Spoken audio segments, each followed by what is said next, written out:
जय श्री राम दोस्तों, 22 जनवरी को अयोध्या में नवनिर्मित भव्य राम मंदिर में रामलीला की प्राण प्रतिष्ठा होनी है। इसकी तैयारियां जोरों शोरों से चल रही है। प्रधानमंत्री नरेंद्र मोदी खुद उस दिन समारोह में शामिल होंगे। इस समारोह को लेकर देश से लेकर विदेश में भी धूम है। वो राम मंदिर जिसका सपना लगभग हर किसी ने देखा था। जब सुप्रीम कोर्ट से फैसला आया कि अयोध्या में राम मंदिर बनेगा तो भक्तों में खुशी का ठिकाना नहीं था। इसी के साथ राम मंदिर के इतिहास में 5 अगस्त 2020 का दिन सुनहरे अक्षरों में दर्ज हो गया, जिस दिन भगवान राम के मंदिर के लिए भूमि पूजन किया गया।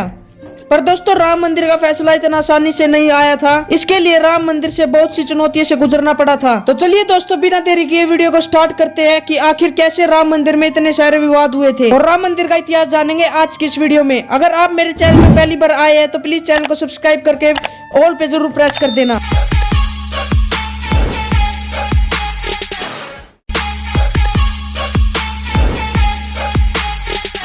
9 नवंबर 2019 का वो दिन जब राम मंदिर में फैसला आया और हर कोई खुशी से झूम उठा था। और वो भी क्यों ना, आखिर 134 साल बाद इस मसले का फैसला आया था। ये फैसला इतनी आसानी से नहीं लिया गया था। इसके लिए बहुत सी चुनौतियों से गुजर रहा था राम मंदिर। आइए थोड़ा इतिहास के पन्नों को थोड़ा पीछे की तरफ मोड़ते हैं और जानते हैं राम मंदिर की पूरी संपूर्ण कहानी। भगवान राम की अयोध्या से राम मंदिर बनने तक का सफर अयोध्या के भगवान राम के पूर्वज सवाद के बेटे मन्नू ने बसाया था। तभी से शहर पर सूर्यवंशी राजाओं का राज महाभारत काल तक रहा। यहीं पर दशरथ के महल में प्रभु श्री राम का जन्म हुआ था। भगवान श्री राम के काल में अयोध्या काफी सुंदर थी।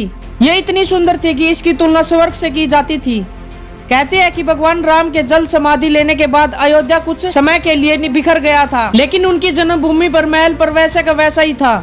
भगवान राम के बाद उनके बेटे कुश ने एक बार फिर से राजधानी अयोध्या का निर्माण कराया। इस निर्माण के बाद सूर्यवंशी की अगली 44 पीढ़ियां तक यहाँ पर राज हुआ और आखिरी राजा महाराजाओं ने भी यहीं पर शासन किया था। कौशल राजवृद्ध बल की मृत्यु महाभारत के युद्ध में अभिमन्यु के हाथों हुई थी और महाभारत के युद्ध के बाद अयोध्या थोड़ा उजड़ सा गया था। पौराणिक कथा के मुताबिक कौशल राजवृद्ध महल की मृत्यु के बाद लेख मिलता है कि ईसा के लगभग 100 वर्ष पूर्व उज्जैन के चक्रवर्ती सम्राट विक्रमादित्य एक दिन शिकार करते करते अयोध्या पहुंच गए। वह अयोध्या में सरयू नदी के किनारे पेड़ के नीचे आराम करने लगे और उस समय वहां पर घना जंगल था और कोई बसावट भी नहीं थी। कथाओं के अनुसार महाराज विक्रमादित्य को इस जमीन पर कुछ चमत्कारी दिखाई देने लगा। तब उन्होंने ढूंढना शुरू किया और पास के योगी व संतों के जरिए उन्हें पता चला कि ये श्री राम की अवैध भूमि है। संतों की बात मानकर वह सम्राट विक्रमादित्य ने यह एक बड़े मंदिर के साथ ही कुएं, तालाब और महल बनवाए। कहते हैं कि उन्होंने श्री राम की जन्मभूमि पर काले रंग की कसौटी पत्थर वाले 24 खंभों पर एक बड़े मंदिर का निर्माण कराया था, जो कि बहुत ज्यादा खूबसूरत था। विक्रमादित्य के बाद कई राजाओं ने समय समय पर इस मंदिर की देखरेख की। उन्हीं में से एक शंगु वंश के प्रथम शासक पुष्यमित्र शंगु ने भी मंदिर में सुधार कार्य करवाया था।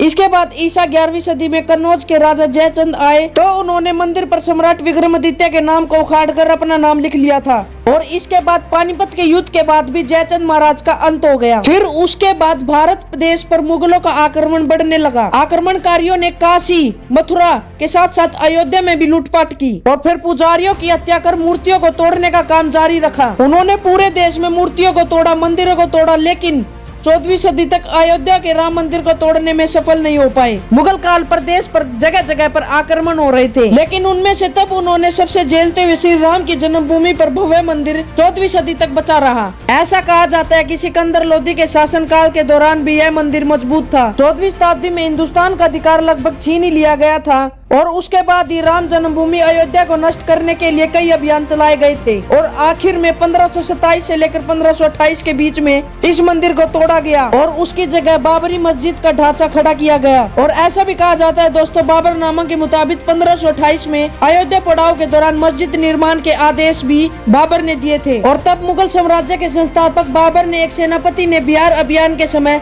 मस्जिद बनवाई थी, जो 1992 तक विद्यमान रही। अयोध्या में बनाई गई मस्जिद में खोदे गए 2 संदेशों में इसका संकेत भी मिलता है। इसमें एक पर कुछ संदेश लिखा हुआ था जिसका मतलब है जन्नत तक जिसके न्याय के चर्चे हैं। ऐसे महान शासक बाबर के आदेश पर दयालु मीर बकी ने फिरसतों की इस जगह पर मुकम्मल रूप दिया था। हालांकि अकबर और जागीर के शासनकाल में हिंदुओं को मंदिर के पास की भूमि एक चबूतरे के रूप में दी जाती थी, लेकिन फिर से क्रूर शासक औरंगजेब ने अपने पूर्वज बाबर के सपनों को पूरा करते हुए यह भव्य मस्जिद का निर्माण कर दिया था और फिर उसका नाम पड़ा था बाबरी मस्जिद। हिंदू धर्म के मुताबिक जिस जगह पर उस मस्जिद को बनाया गया था वो भगवान श्री राम की जन्मभूमि थी। बाबरी मस्जिद के 3 गुंबद थी और हिंदू धर्म के मुताबिक इस गुम्बदों के नीचे भगवान श्री राम का जन्म स्थान था। साल 1853 में इस मंदिर को लेकर हिंदू मुस्लिम में सांप्रदायिक दंगे हुए थे और इस जगह को लेकर बहुत सारे विवाद छिड़ने लगे थे। 1859 में अंग्रेज सरकार ने विवादित जगह के आसपास की जगह को बैन लगा दिया गया था और ऐसी नौबत आ गई थी कि मुसलमानों को ढांचे के अंदर और हिंदुओं को बाहर चबूतरों पर पूजा करने की इजाजत दी गई। इसके बाद साल 1885 में महंत रघुवीर दास ने